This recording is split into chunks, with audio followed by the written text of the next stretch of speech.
आप समस्त छात्र छात्राओं का मेरे YouTube चैनल में तहे दिल से अभिनंदन। आज हम कोऑर्डिनेट ज्योमेट्री के चौथे वीडियो पर चर्चा करने जा रहे हैं। वीडियो पर चलने से पहले मैं आप लोगों से अनुरोध करना चाहूँगा कि आप चैनल को जितना हो सके उतना ज़्यादा शेयर और सब्सक्राइब कीजिए। चलो इसी पॉजिटिव सोच के साथ हम बढ़ते हैं अपने चौथे वीडियो पर।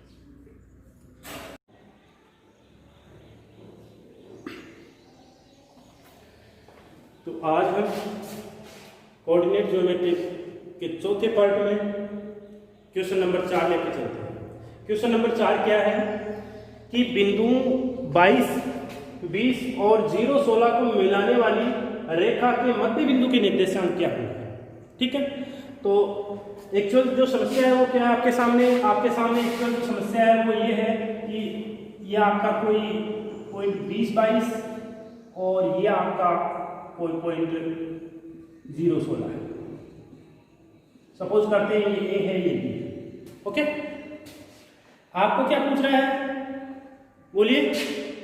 इसका मध्य बिंदु का निर्देशांक पूछ रहा है। मान लेते हैं कि यहां कोई बिंदु P है, वो बिंदु इसको बराबर बराबर बांट रहा है। मध्य बिंदु का मतलब इधर भी जितना इधर है उतना इधर है, यानी AP और BP दोनों बराबर होने चाहिए। मध्य बिंदु वही तो होगा। तो बराबर बराबर का मतलब एक अनुपात हो गया। क्लियर है ना। तो मान लेते हैं इसका निर्देशांक XY है। माना इसका निर्देशांक XY है। तो देखिए, एक तो हम पहले जो कल तरीका देखा था पिछले वीडियो में, वो तरीका देख लेते हैं, उस तरीके से करते हैं। और एक इसका सीधा फॉर्मूला यहां देख लेंगे कि इसका सीधा फॉर्मूला क्या है। तो देखिए, यदि हम कल जो फॉर्मूला पढ़ा था उसके अकॉर्डिंग चले तो क्या चीज होगी। माना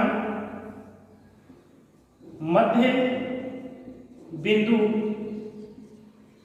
का निर्देशांक XY है। भाई हमें पता है कि जो मध्य बिंदु है वो यहां जो विभाजित करने वाला बिंदु है वही तो है। तो इस बिंदु को हमेशा हम क्या लेते हैं, XY लेते हैं। इसको X1 Y1 लेते हैं, इसको X2 Y2 लेते हैं। तो हमने मान लिया कि इसका निर्देशांक XY है। अंतः विभाजन सूत्र से, अंतः विभाजन सूत्र से। अब भाई अंतः विभाजन सूत्र ही क्यों ले रहे हैं, क्योंकि मध्य में स्थित है, बीच में है, तो अंतः विभाजन होगा। तो x इक्वल क्या जानते हो आप, m1 x2 plus m2 x1 by m1 plus m2, जानते हो ना।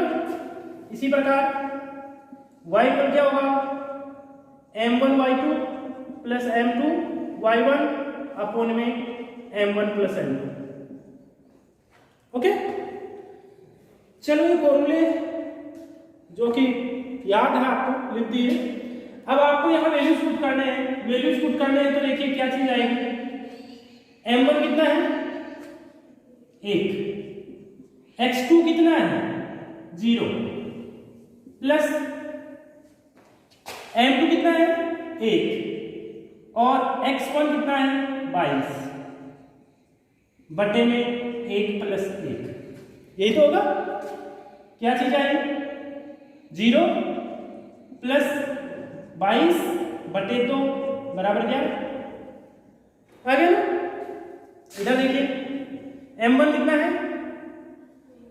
1, y2 कितना है 16, y2 प्लस m2 कितना है 1, y1 कितना है 20 बटे में 1 प्लस 1 इक्वल क्या हो गया 16 प्लस 20 बटे 2।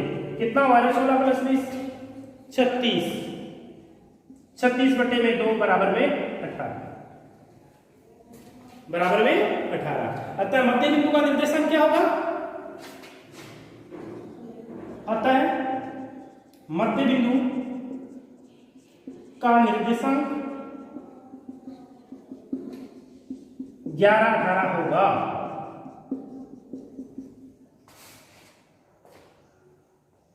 ये तो है इसका जो जनरल तरीका है ना, वो आपको जरूरी नहीं है कि आप इस तरीके से ही करो। आप आज से एक नया फॉर्मूला देखोगे, इसको उतार लिया होगा, मैं यहां से हटा रहा हूं, उसको समझ पा गया ना?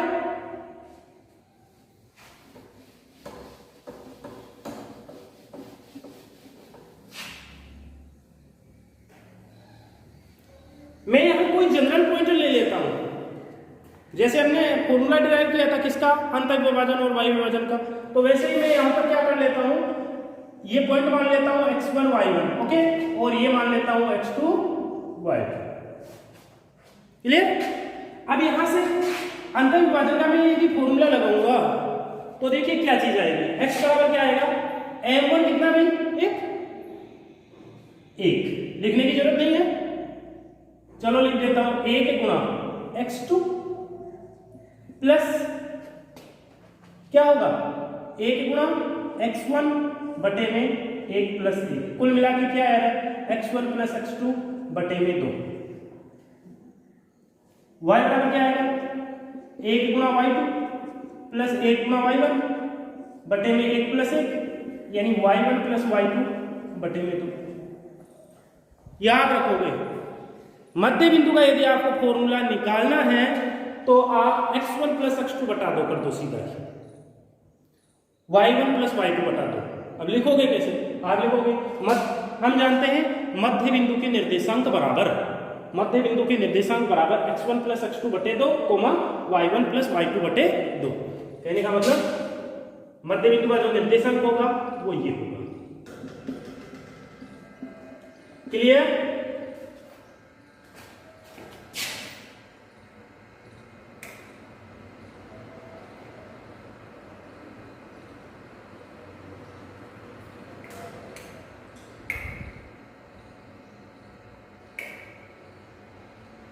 ठीक है ना? अब देखिए कैसे करेंगे, x1 कितना है 20 और x2 कितना है 0, सॉरी 22 प्लस 0 22 बटा दो 11, सीधा आ गया ना 11।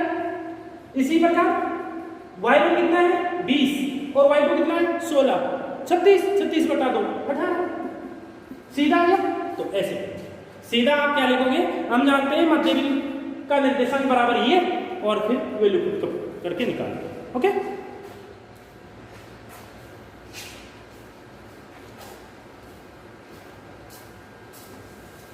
अब देखिए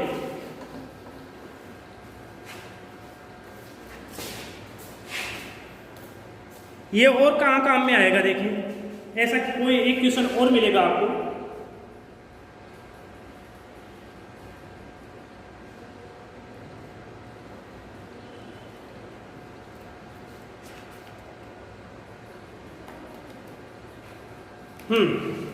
आपकी विविध जो प्रश्न वाला है, विविध जो प्रश्न वाला है, इसका 15 नंबर का क्वेश्चन है।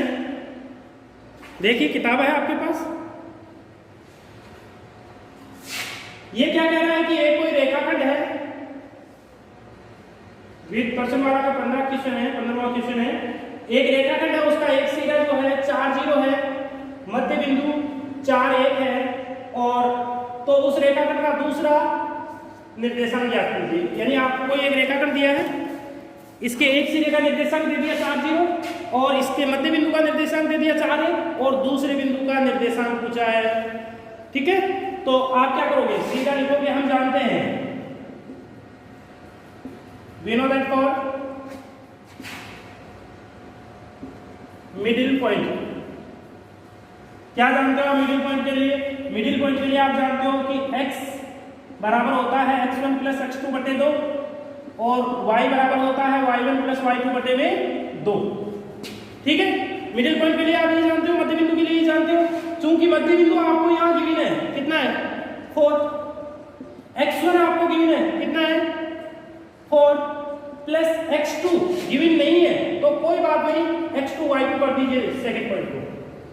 मान लीजिए, माना दूसरे सिरे के निर्देशांक, क्या लिखोगे, माना दूसरे सिरे के निर्देशांक x2 y2 है, तो फिर x आपका वैल्यू यहां से मिल गया, x1 आपका ये मिल गया, x2 आपका x2 मिल गया बटे में 2।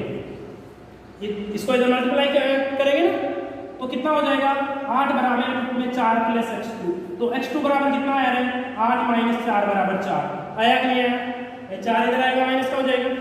इसी प्रकार इसका निकालिए y कितना है, y 1 है, y1 कितना है 0 है, y2 कितना है y2 ही है बटे में 2। ओके, ये इधर मल्टीप्लाई हो जाएगा 2 इक्वल y2। तो दूसरे सिरे के निर्देशांक क्या होंगे 4 और 2। क्लियर। एक क्वेश्चन और बन सकता है यहां से, क्या आपको बोल दे कि एक वर्ग है, एक सर्किल है, इस सर्किल का जो डायमीटर है, जो व्यास है, इस व्यास के एक वर्टेक्स का जो कोऑर्डिनेट है, एक्स का जो निर्देशांक है वो आपका 4 0।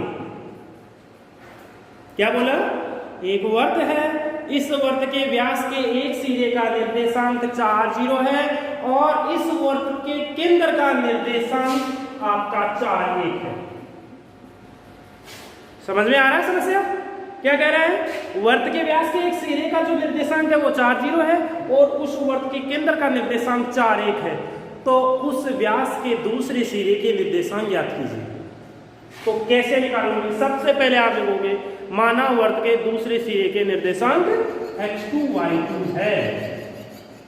यदि आपको पहले सिरे के पूछता है तो आप लिखोगे माना व्यास के सिरे के पहले सिरे के निर्देशांक x1 y1 है। ओके, आप जानते हो कि जो ये सेंटर होता है वो व्यास के कहाँ होता है, बीच में होता है ना, तो आपको मध्य बिंदु दे दिया। यानी एक्चुअली ये समस्या क्या है, यही तो समस्या है, यही तो है।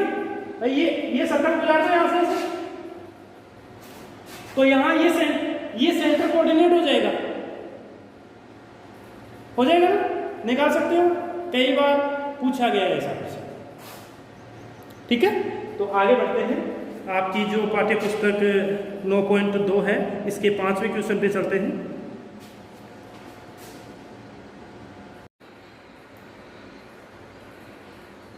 जो आपकी पाठ्य पुस्तक की 5वीं प्रॉब्लम जो है वो क्या है, वो है बिंदु 5 3 और -3 -2 को मिलाने वाली, ये रेखा हो गई भाई, क्या कह रहा है, बिंदु 5 3 और -3 -2 को मिलाने वाली रेखाखंड एक्स एक्स ये हो गई अपनी, एक्स एक्स द्वारा किस अनुपात में विभाजित होगी। समस्या समझ में आ गई।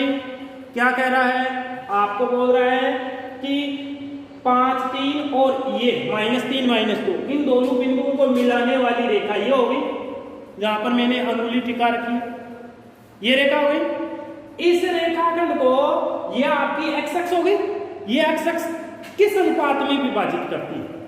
तो कल मैंने आपको बताया था कि अनुपात से रिलेटेड कोई भी बात आती है तो आप क्या कहोगे, लैम्डा अनुपात 1 या के अनुपात 1 कहोगे ना, तो बोल दीजिए, लिख दीजिए, माना एक्स अक्ष बिंदु 5 3 व -3 -2 को मिलाने वाली रेखाखंड को लैम्डा अनुपात 1 में विभाजित करती है।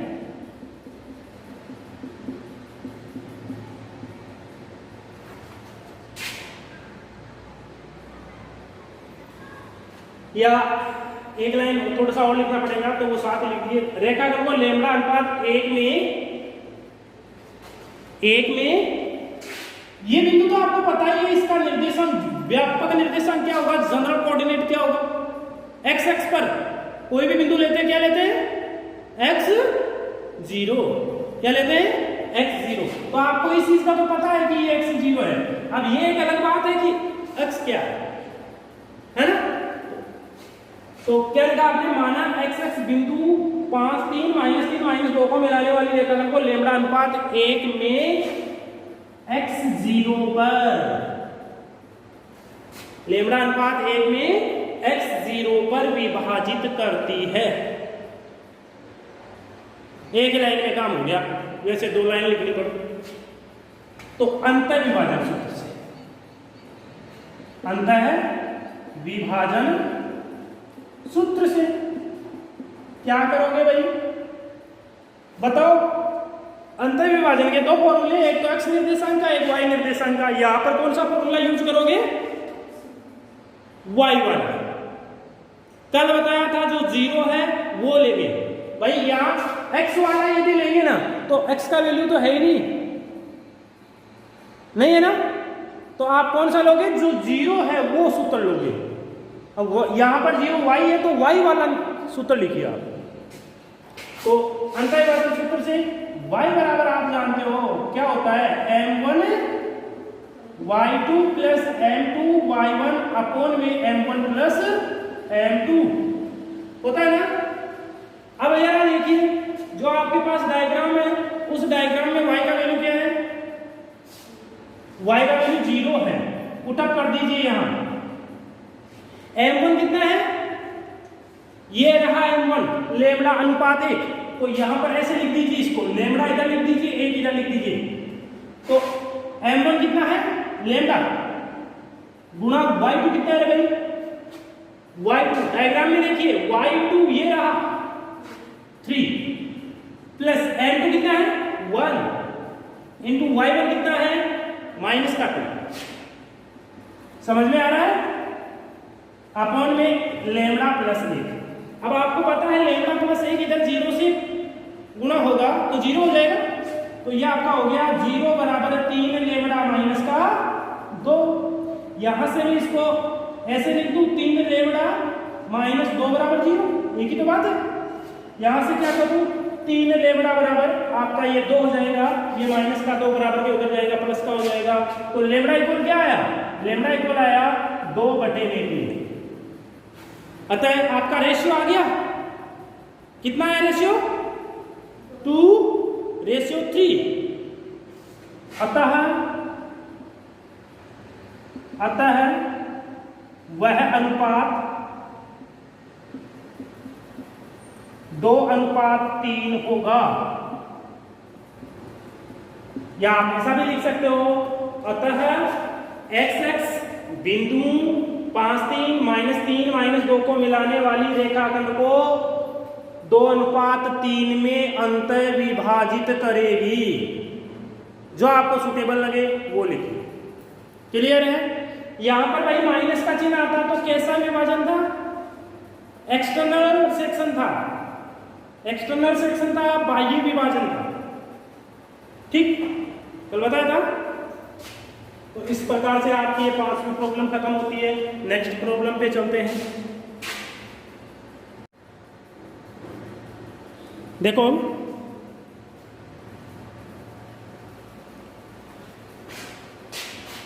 जो छठवां क्वेश्चन है वो आपको कह रहा है कि बिंदुओं 2 -3 और 5 6 को मिलाने वाली रेखाखंड y अक्ष को ये y अक्ष हो गई, y अक्ष को किस अनुपात में विभाजित करती है। तो जो 5वां क्वेश्चन किया था उसमें कुछ नहीं करना, 5वें में x अक्ष था तो x की जगह y लिख दीजिए। तो आपने क्या लिखा? माना y अक्ष बिंदु 2 -3 व 5 6 को मिलाने वाली रेखाखंड को लेमड़ा अनुपात 1 में कहां पर करेगी रे? y अक्ष पर कोई भी बिंदु का निर्देशांक क्या होता है? 0y। क्या होता है? 0y पर विभाजित करती है। हो गया। अतः विभाजन सूत्र से। अब बताओ विभाजन सूत्र x वाला लिखूं y वाला लिखूं? x वाला। क्यों? क्योंकि y वाले में तो अज्ञात राशि है तो x वाला ही लिखना पड़ेगा। तो विभाजन सूत्र से क्या हो जाएगा? x बराबर m1 x2 plus m2 x1 by m1 plus m2। Okay, x कितना भाई? डायग्राम में देखिए। चलो कोई ये लेमड़ा ले लेता हूं मैं, यहां ये लेमड़ा ले लूं, ये ले लूं और ये जो पॉइंट है वो 0y ले लेता हूं। जो लिखा है वही लिया ना? समझ में आ गया कैसे लिया है? अनुपात इधर लेमड़ा हो गया, इधर 1 बार हो गया और ये जो बिंदु है वो 0y हो गया। तो अब जरा डायग्राम को देख करके वैल्यू पुटअप करते जाइए आप। x क्या है, ये बिंदु तो है 0, अरे 0 है नहीं, m1 क्या है लेमड़ा, x2 क्या है x2, ये रहा, पहला इसको मान लो, दूसरा इसको मान लो, मानने से कोई फर्क नहीं पड़ता, आगे पीछे कैसे ही मान लो कोई फर्क नहीं पड़ेगा। तो क्या हुआ 5 प्लस m2 कितना है 1 और x1 कितना है 2 बटे में लेमड़ा प्लस 1। अब ये जो आपका लेमड़ा प्लस 1 है ये आपका 0 से क्रॉस मल्टीपल होगा, तो 0 से क्रॉस मल्टीपल होगा तो ये 0 पूरे को ही 0 बना देगा, बनाएगा ना। तो ये लो 0 बराबर 5 लेमड़ा प्लस का 2, तो 5 लेमड़ा इक्वल क्या हो गया, माइनस का 2 हो गया, क्यों हुआ, क्योंकि ये 2 आपका प्लस का इधर आएगा तो माइनस का हो जाएगा। तो क्या चीज बनी आपके पास बनी लेमड़ा इक्वल -2/5। बताइए कैसा विभाजन है, माइनस का आ रहा है लेमड़ा का वैल्यू, कैसा विभाजन हुआ, बाह्य विभाजन, एक्सटर्नल सेक्शन हो गया। तो आता है yx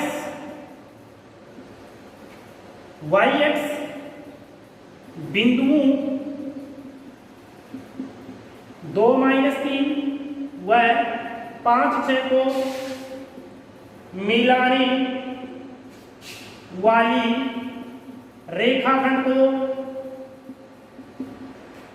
2:5 में बाह्य विभाजित करती है, बाह्य विभाजित करती है। क्लियर हो गया कि नहीं हुआ? यदि यहां पर प्लस का वैल्यू है अंतर विभाजन होगा, यदि माइनस का है तो बाह्य विभाजन होगा। और यहां आपको कौन सा फॉर्मूला, यानी जब x या y इंटरसेक्ट कर रही है, x या y अपनी जो लाइन सेगमेंट है उसको इंटरसेक्ट कर रही है, तो आप कौन सा फॉर्मूला लोगे, वो फॉर्मूला लोगे जिसमें इंटरसेक्ट पॉइंट 0 है। यहां पर इंटरसेक्ट पॉइंट 0 y, तो कोऑर्डिनेट 0 कौन सा है, x वाला है, तो x वाला फॉर्मूला लोगे, ठीक है ना। या सीधा ध्यान रखो, यदि x इंटरसेक्ट कर रही है तो y वाला फॉर्मूला लिखिए, और यदि y x इंटरसेक्ट कर रही है तो x वाला फॉर्मूला लिखिए और वैल्यूज पुटअप कर दीजिए। और वैसे ही पता है आपको ऐसा क्यों कर रहे हैं, क्योंकि यदि यहाँ पर y वाला फॉर्मूला लिखेंगे तो उस फॉर्मूले में अज्ञात राशियां 2 हो गई, तो वहां से हम इजीली लेमड़ा का मान फाइंड आउट नहीं कर सकते। ओके, चलो नेक्स्ट प्रॉब्लम देखिए क्या कह रहे हैं। 7 नंबर का जो प्रॉब्लम है वो ये बोल रहा है कि बिंदु 15, 5 और 9, 20 को 15, 5 और 9, 20 को मिलाने वाले रेखाखंड को बिंदु 11, 15 किस अनुपात में विभाजित कर रहे हैं। समस्या समझ में आ गई? क्या बोलोगे आप? बोलोगे कि बिंदु 15, 5, 9, 20 को मिलाने वाले रेखाखंड को बिंदु 11, 15 लेमड़ा अनुपात 1 में विभाजित करता है। कर लोगे? फिर वही कोई सा एक फॉर्मूला लिख देना, चाहे x का चाहे y का, क्योंकि यहां आपके पास दोनों ही मान है ना। आप x वाला लिख देना है, y वाला लिख देना और वहां से लेमड़ा का मान निकाल लेना। अभी पीछे के 5वां और 6वां क्वेश्चन किया सेम वो ही करने। 5वें 6वें में आपके पास समस्या थी कि कौन सा पॉइंट रखें, कौन सा फॉर्मूला यूज करें, तो वहां जो वैल्यू होता था 0 वो करते थे। यहां पर आपके पास दोनों ही वैल्यूज है, तो आपकी इच्छा जो लिखना चाहो लिख सकते हो, x या y में से। 8 नंबर का जो प्रॉब्लम है वो देखिए, डायग्राम यदि बना लिया तो सब कुछ हो जाएगा। डायग्राम कैसे बनाओगे, ये कह रहा है यदि बिंदु यहां सिंगुलर है प्लूरल है, एक वचन है बहुवचन है, एक वचन है, एक वचन है, तो ये कौन सा बिंदु है, ये विभाजित करने वाला, ये दो परिवारों के बीच में लड़ाई दंगा कराने वाला है, ठीक है। ये नारद जी है, ये मानो कौन है, ये नारद जी है, यानी ये बिंदु है जो विभाजित करता है, जो आपस में लड़ाई दंगा करवाता है, वो पॉइंट है, ठीक है। बिंदु बहुवचन है, तो यहां पर ये बिंदु आ गया, तो ये दोनों बिंदु कौन से होंगे, वो रेखाखंड बनाने वाले होंगे।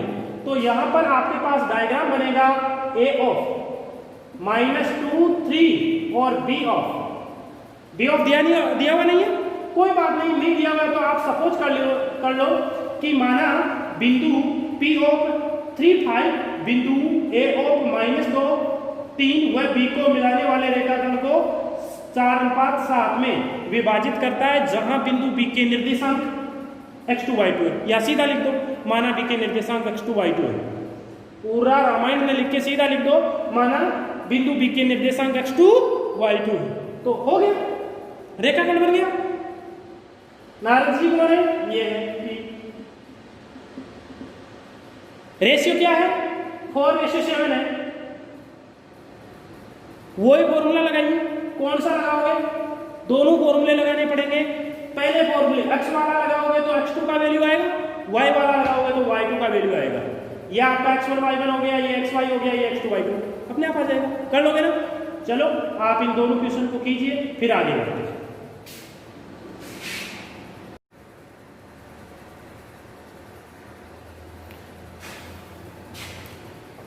तो 7 और 8 नंबर का क्वेश्चन तो नॉर्मली है, पहले जैसे हमने किया था वैसे हो ही गया, ठीक है। आगे नेक्स्ट जो 9 नंबर की प्रॉब्लम है, वो कह रहा है कि बिंदु 11 9 और 1 2 को मिलाने वाली रेखा को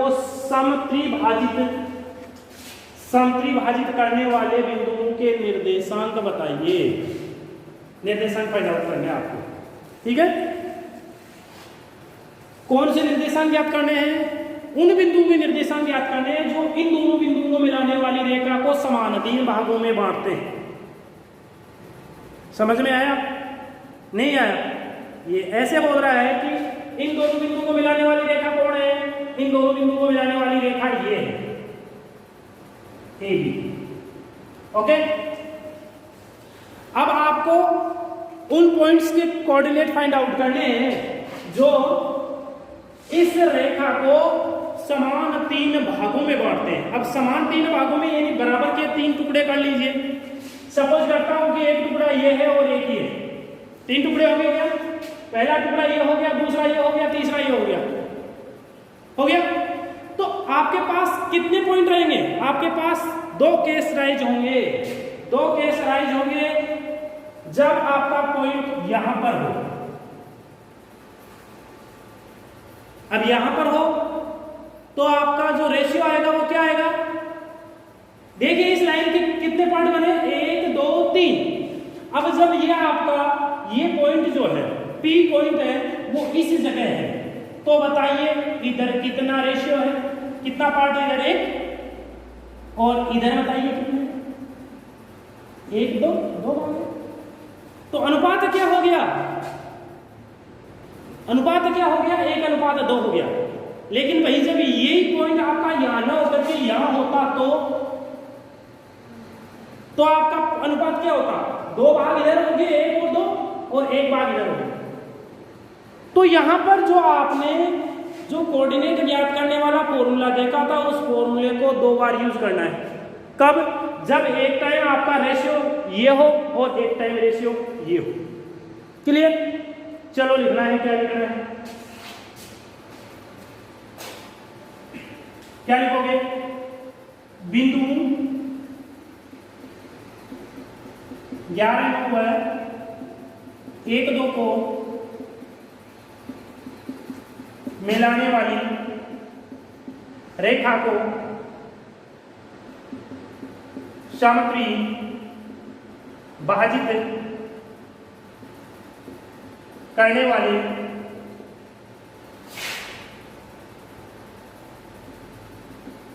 बिंदु के निर्देशांक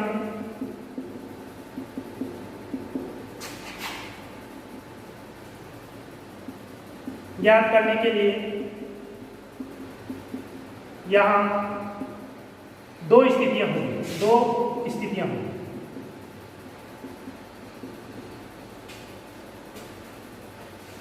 भाई हमें इनके कोऑर्डिनेट फाइंड आउट करने हैं। कोऑर्डिनेट फाइंड आउट करने के लिए हम देख रहे हैं कि यहाँ दो केस राइज हो रहे हैं। तो पहला जो केस है, इन केस फर्स्ट जो अनुपात है क्या होगा भाई, 1:2। तो केस फर्स्ट में अनुपात क्या है, 1:2। तो अब अंतर विभाजन सूत्र से लगा दीजिए। x बराबर क्या होता है, यहां लिखो तो अंतर विभाजन सूत्र से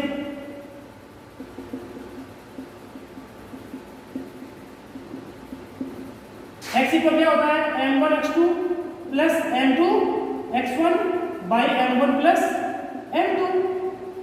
x आपको फाइंड आउट करना है, तो m1 का वैल्यू कितना है भाई, 1:2।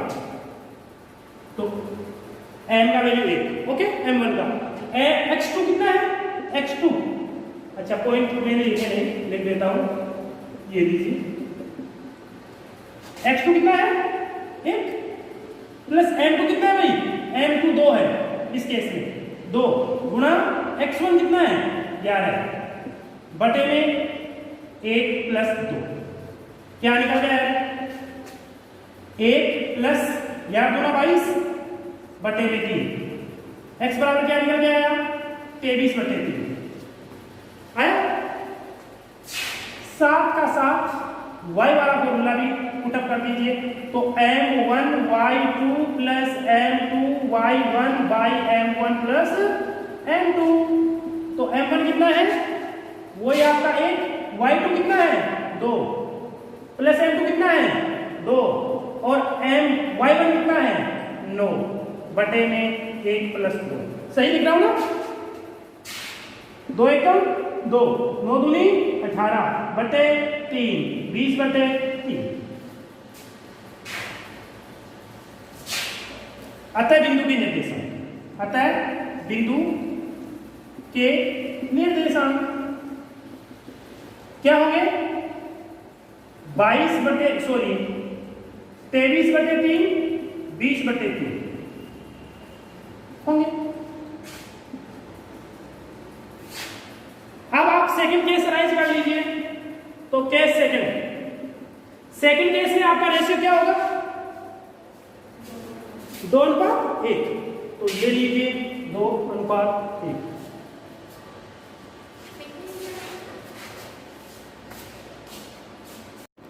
तो अपने बात चल रही थी क्या कि जो सेकंड केस राइज होगा, जो सेकंड केस होगा इसमें रेशियो क्या होगा, 2:1। अब 2:1 होगा तो वही फॉर्मूला लगा दीजिए अंतर विभाजन का। x बराबर हो जाएगा आपका m1x2 plus m2x1 by m1 plus m2। तो यहां से आपका m1 अब 2 काम में आएगा, x2 वही है 1, m2 आपका 1 काम में आएगा और x1 वही है 11 जो पहले वाले में था, बटे में 2 प्लस 1। कुल मिला के आपका आएगा 2 प्लस 11 बटे में 3, यानी आपका आ गया 13 बटे में 3। इसी प्रकार आपका जो y होगा वो होगा m1 y2 plus m2 y1 upon में m1 प्लस m2। तो m1 कितना है, 2, y2 कितना है, 2 प्लस m2 कितना है, 1 और y1 कितना है, 9 बटे में 2 प्लस 1 कितना हो जाएगा, 4 प्लस 9 बटे में 3 और 4 9 13 बटे में 3। क्या यही आ रहा है, सही है। तो नीचे लिख दीजिएगा, दोबारा लिख दीजिएगा। पता है बिंदु 11 9 और 1 2 को मिलाने वाले रेखाखंड को समत्रिभाजित करने वाले बिंदु के निर्देशांक 23 बटे 3, 20 बटे 3 और 13 बटे 3, 13 बटे 3 होंगे। क्लियर। वो बहुत ही सिंपल सा है, एग्जाम में आ सकता है। इस प्रश्नावली का बढ़िया क्वेश्चन है,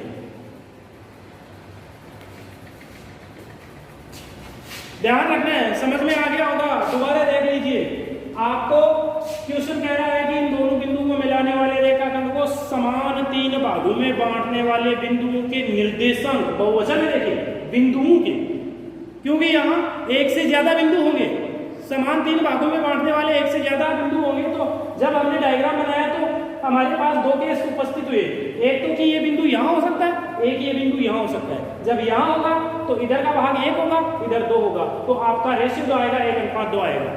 और जब ये बिंदु यहाँ होगा तो इधर 2 भाग हो गए, इधर 1 भाग हो गया, यानी अनुपात आपका 2:1 है। कुल मिला के इसी क्वेश्चन में क्या होगा, केवल रेशियो चेंज होगा।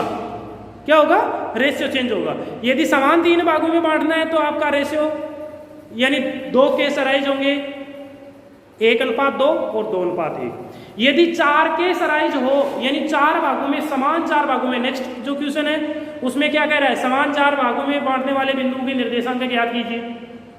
तो वहां पर आपको पता है आपके जो केस अराइज होंगे वो 3 केस अराइज होंगे, 1:3, 2:2, 3:1। अभी देखते हैं, तो चलो आगे बढ़ते हैं।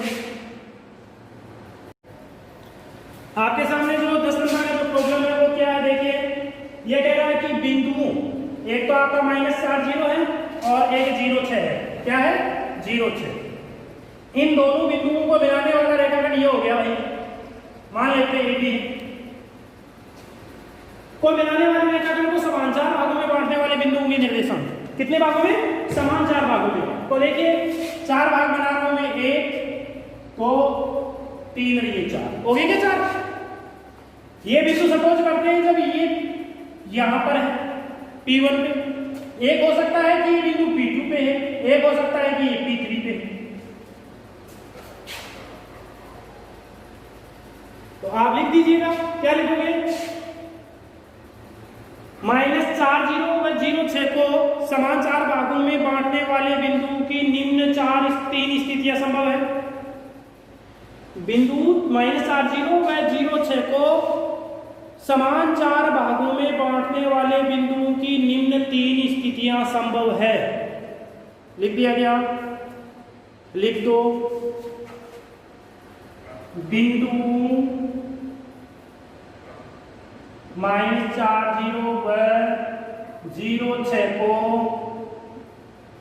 मिलाने वाली रेखा को समान 4 भागों में बांटने वाले बिंदुओं की निम्न 4 स्थितियां संभव है। पहले वाले में भी सीधा ये लिख सकते थे, इन दोनों को 3 भागों में बांटने वाले बिंदुओं की निम्न 3 स्थिति होगी, 3 स्थितियां संभव है। जब 3 भागों में बांट रहा है तो 2 स्थिति, 4 भागों में बांट रहा है तो 3 स्थिति, 5 भागों में बांट रहा है तो 4 स्थिति, 100 भागों में बांट रहा है तो 99 स्थिति। जितने भागों में बांट रहा है उससे एक कम होगी स्थिति। ओके, तो स्थिति फर्स्ट या केस फर्स्ट, निम्न 4 आप लिखना चाहते हो तो लिख सकते हो। पहला जो केस होगा क्या होगा भाई, इधर देखो 1:3 है और ये इधर कितने बच गए, 1 2 3, तो 1:3 हो गया। समझ में आ रहा है क्या। जब ये P1 बिंदु है, P1 बिंदु इसको बांट रहा है, P1 पर मान लीजिए अपना पॉइंट है, तो इधर तो 1 भाग है और इधर कितने भाग बचे, 3, 1 2 3 बच गए ना। जब सपोज कीजिए आपका ये पॉइंट इस जगह हो, इधर 2 भाग इधर 2 भाग, बराबर है, बराबर है, तो क्यों ना मैं ऐसे बोल दूं कि जितना इधर है उतना ही इधर है, ये 1:1।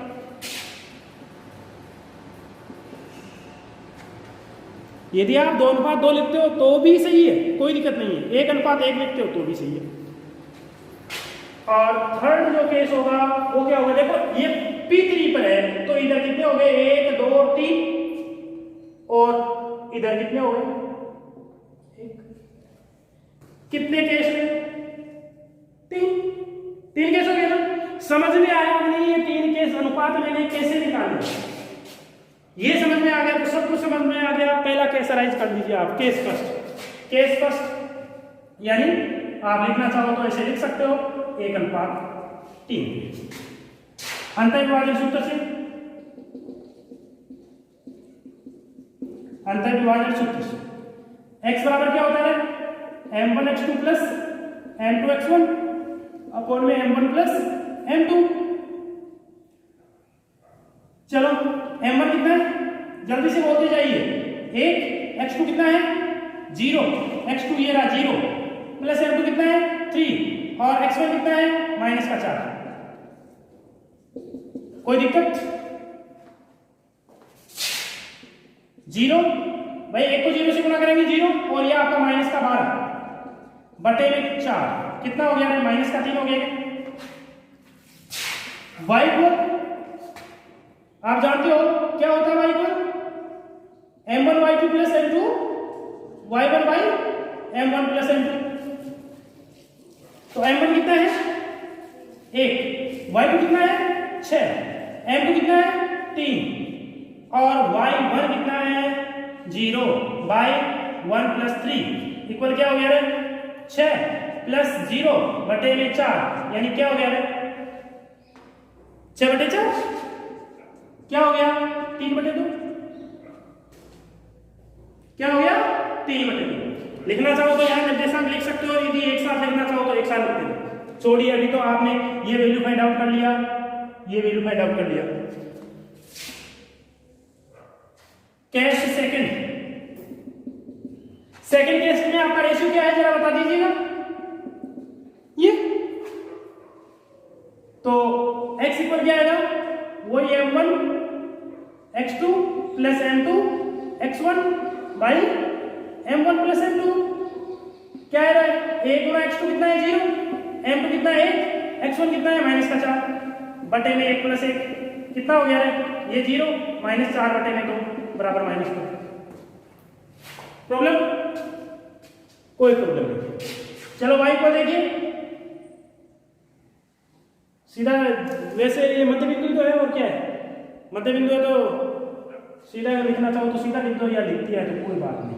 m1 y2 plus m2 y1 upon में m1 प्लस m2।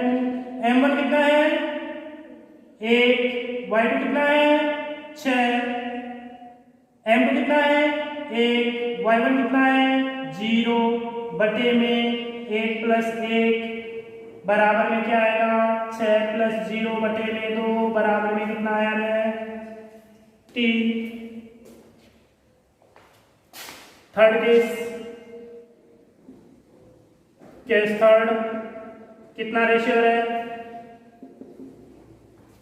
3:1।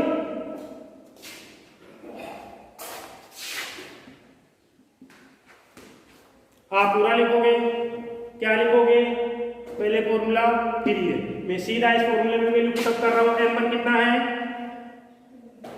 3, x2 कितना है 0 प्लस m2 कितना है 1 और x1 कितना है -4 बाई 3 प्लस 1 कितना हुआ है 0 -4 बाई 4 इक्वल -1। कोई डाउट? y को सीधा मैं इस फॉर्मूले में वैल्यू पुट अप कर दूं। m1 कितना है 3, y2 कितना है 6, कितना है 6 प्लस m2 कितना है 1 और y1 कितना है 0 है ना बाई 3 प्लस 1 इक्वल आपका क्या हो गया है 36 18 प्लस 0 बटे में 4 ये 18 बटा 4 से 9 बटा 2 गया क्या हुआ नहीं हुआ। अतः अभिष्ट बिंदुओं के निर्देशांक, अभिष्ट बिंदुओं के निर्देशांक।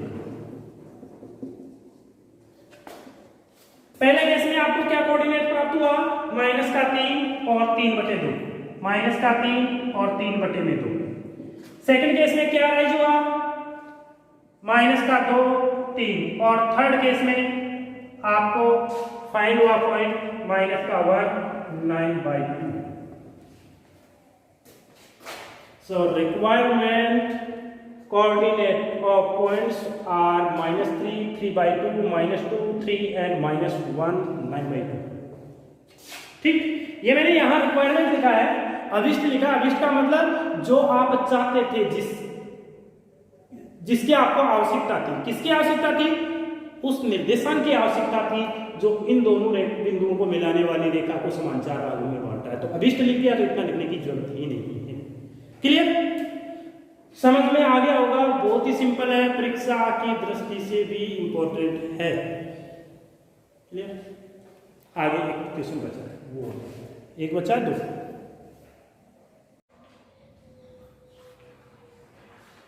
देखिए आपके पाठ्य पुस्तक की 11 नंबर की जो समस्या है वो है कि ज्ञात कीजिए कि रेखा 3x + y = 9।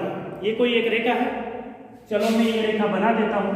कोई जरूरी नहीं है कि इसकी स्थिति, एग्जैक्ट स्थिति आप यहाँ पर प्रदर्शित करो। आपको आपका उत्तर निकालना है और उत्तर निकालने के लिए आपको आपका डायग्राम बनाना है। तो मैं यहाँ सपोज कर रहा हूं कि मेरी ये रेखा ये है 3x + y = 9। बिंदु, एक बिंदु सपोज करता हूं मैं, यहां है 1 3 बिंदु, 1 3 और 2 7 सपोज करता हूं कि ये दूसरा बिंदु 2 7 यहां है, को मिलाने वाले रेखाखंड को किस अनुपात में विभाजित करती है?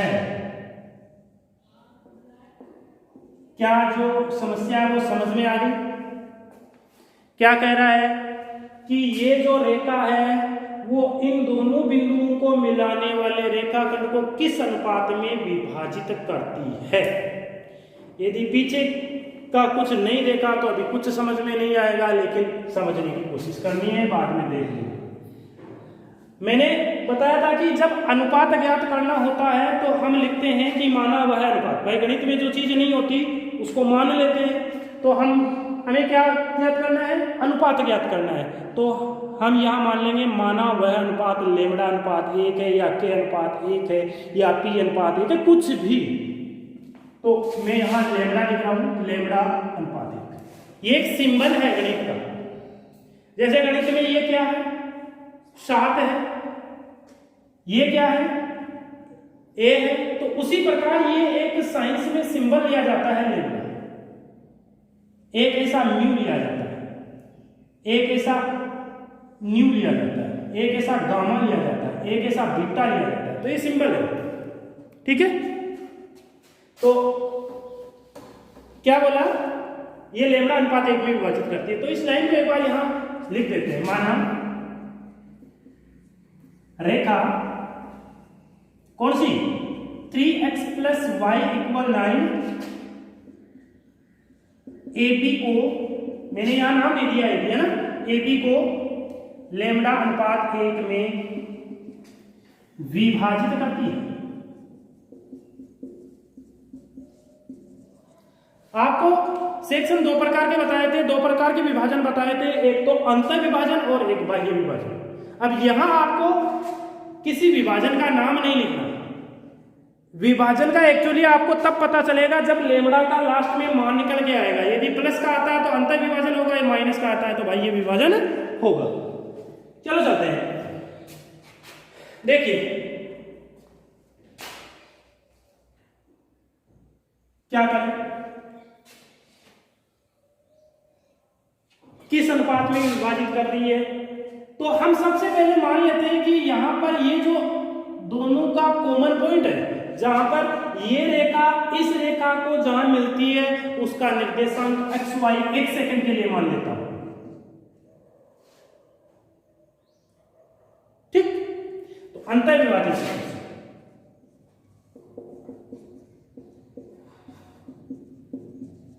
अंतर विभाजन सूत्र से आप जानते हो कि अंतर विभाजन में x का ये फॉर्मूला याद है आपको, क्या?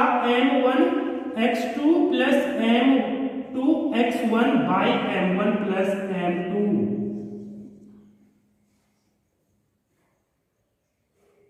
ये फॉर्मूला है जो कि आपको याद है। तो यहां आपको वैल्यूज रखनी है। x इक्वल, यहां देखिए आपका ये बिंदु x1 y1 होगा, ये x2 y2 होगा जैसा कि आपको पता है, और ये xy होगा, और ये m1 और ये m2 होगा। यहां से इस डायग्राम से वैल्यू टिप टिप के इसमें पुटअप करने और कुछ नहीं।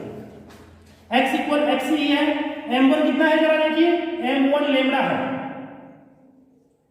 x2 कितना है, x2 b वाला बोला ना, ये 1 है, ये 2 पॉइंट, ये पहला बिंदु, ये दूसरा बिंदु, यहाँ पर ये जो x1 y1 x2 y2 जो भी आएंगे ये सिंबल आपके पॉइंट के हैं कि कौन सा बिंदु है। तो x2 यानी ये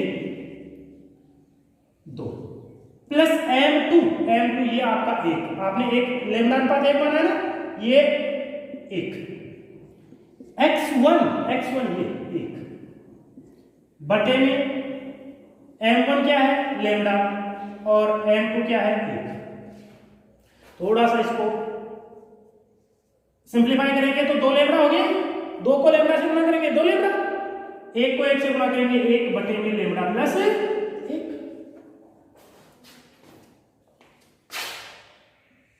साथ ही y का मान निकालना। y का फॉर्मूला कुछ नहीं, जहां इसमें आपको x दिखाई दे रहा है वहां y रख दीजिए, y का फॉर्मूला बन जाएगा। तो x की जगह y रख दो, m1 y2 m2 y1 by m1 plus m2। अब क्या करना भाई, अब वही वैल्यू टिप्पणी है। आप जानते हो पहला x होता है दूसरा y होता है, अंग्रेजी में पहले x आता है ना, तो ये x1 ये y1 ये x2 ये y2 ये m1 ये m2, तो वैल्यूज टिप्पणी है, टिप लीजिए। m1 कितना है lambda, y2 7 plus m2 1 into y1 3 by lambda plus 1 कितना हुआ 7 lambda plus 3 by lambda plus 1। ये आपका y का वैल्यू, ये आपका x का वैल्यू। ये क्या निकल के आया, ये क्या है, ये बिंदु है। कौन सा बिंदु, ये बिंदु। अब ये बिंदु कहां है, इस लाइन के ऊपर है लाइन के ऊपर, तो इस लाइन को संतुष्ट करना चाहिए। अरे भाई बात क्या है, कोई एक परिवार है, कोई एक फैमिली है। अब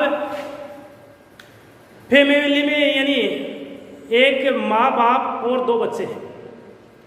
अब उन बच्चों का डीएनए माता पिता से मिलना चाहिए, ठीक है। अरे भाई उनका जो ब्लड ग्रुप है या जो डीएनए जांच है वो सेम होती है, एक परिवार की पूरी डीएनए जांच सेम होती है। अब मान लो दो परिवारों के बच्चे पैदा हुए है ना, अभी हॉस्पिटल में है और चोरी हो जाते हैं, आपस में अदला बदली हो जाती है, वो कहेगा मेरा ये, वो कहेगा मेरा ये, दोनों में लड़ाई होगी। अब दोनों में लड़ाई होगी तो सही बच्चा किसका कैसे पता चलेगा, तो उसके लिए डीएनए जांच होगी।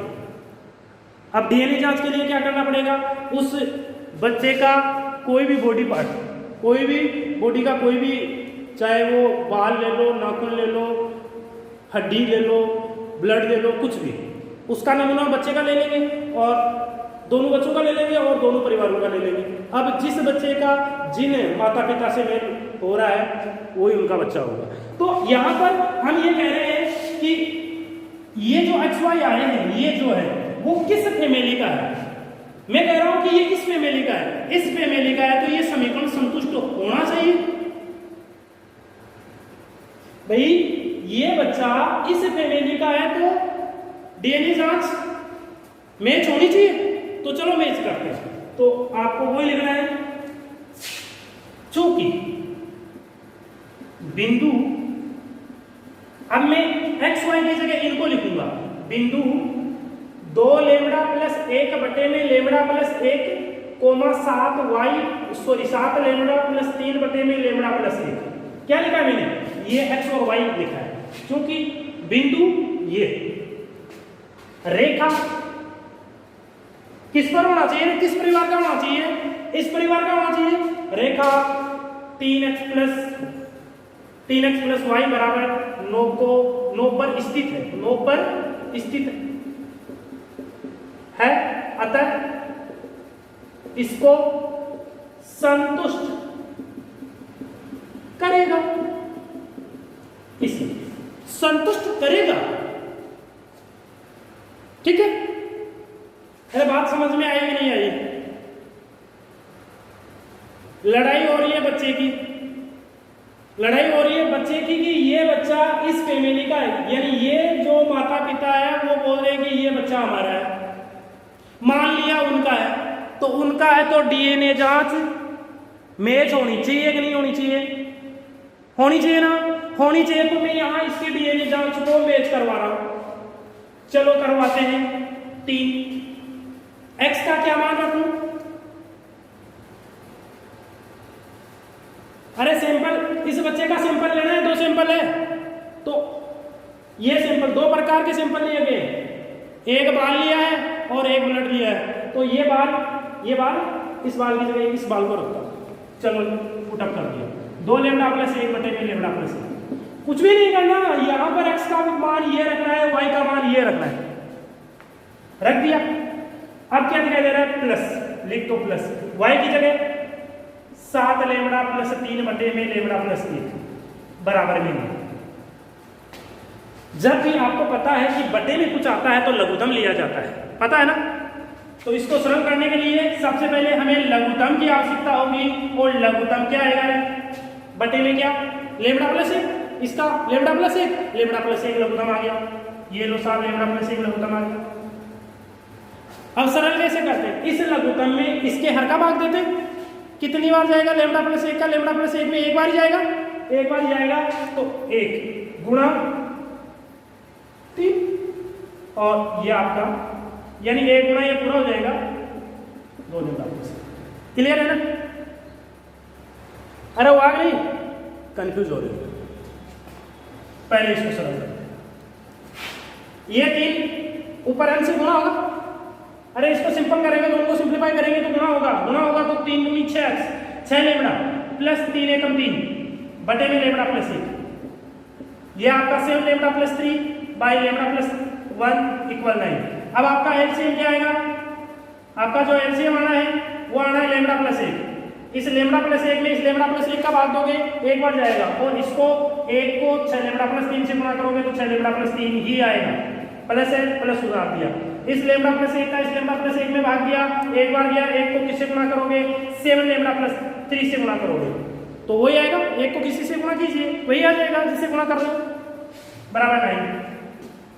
इसको सिंप्लीफाई कर लेते हैं। 6 और 7 13।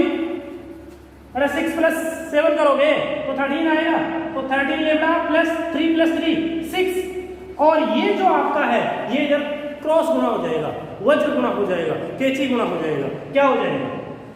9 लेमडा प्लस 9। अरे इस 9 को इस लेमडा से गुणा करोगे 9 लेमडा आएगा नहीं, इस 9 को इस 1 से करोगे 9 आएगा नहीं। अब देखिए लेमडा जो है उनको एक साइड में कर लीजिए, जो चर है उनको अलग, अचर है उनको अलग। तो यहाँ पर चर की तरह काम को कौन कर रहा है? लेमड़े वाले। तो ये आपके भाई 13 लेमडा माइनस का 9 लेमडा, ये पाकिस्तान वाला इंडिया में आएगा, चिन्ह बदल जाएगा, बदल गया। ये 9 है, ये आपका इंडिया वाला पाकिस्तान में जाएगा, इसका चिन्ह बदल जाएगा। ये लीजिए, कितना सबट्रैक्ट करोगे तो कितना बचेगा? 4। अरे 13 में से 9 जाएगा, कितना बचेगा? 4 बचेगा ना। तो 4 लेमडा बराबर में कितना हो गया? 6 में से 9 में से 6 जाएगा 3। ये लो, अब मैं थोड़ा सा ऊपर से हटा रहा हूं, इस क्वेश्चन को हटा देता हूं। तो लेमडा इक्वल यहां से क्या आएगा? लेमडा इक्वल आपके पास आएगा 3 बटे में 4। कैसा आ रहा है? Positive negative? पॉजिटिव आया तो कैसा सेक्शन होगा, कैसा विभाजन होगा? अंतः विभाजन होगा। और अनुपात क्या आएगा? अतः अनुपात। अतः वह अनुपात 3:4 होगा। कौन सा अनुपात? जो आप ज्ञात करना चाहते हैं। देखिए उत्तर आ रहा है कि नहीं, उत्तर मैच हो रहा है कि नहीं?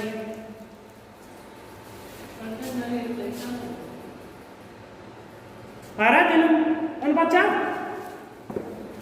दोबारा समझ लो।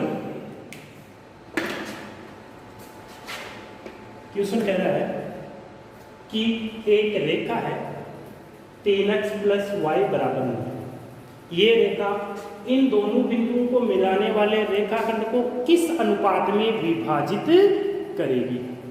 तो हम लिख देंगे कि ये रेखा इस AB को, या पूरा लिखो तो लिख दो, ये रेखा बिंदु 1, 3 व 2, 7 को मिलाने वाले रेखाखंड को लेमडा अनुपात 1 में विभाजित करेगी।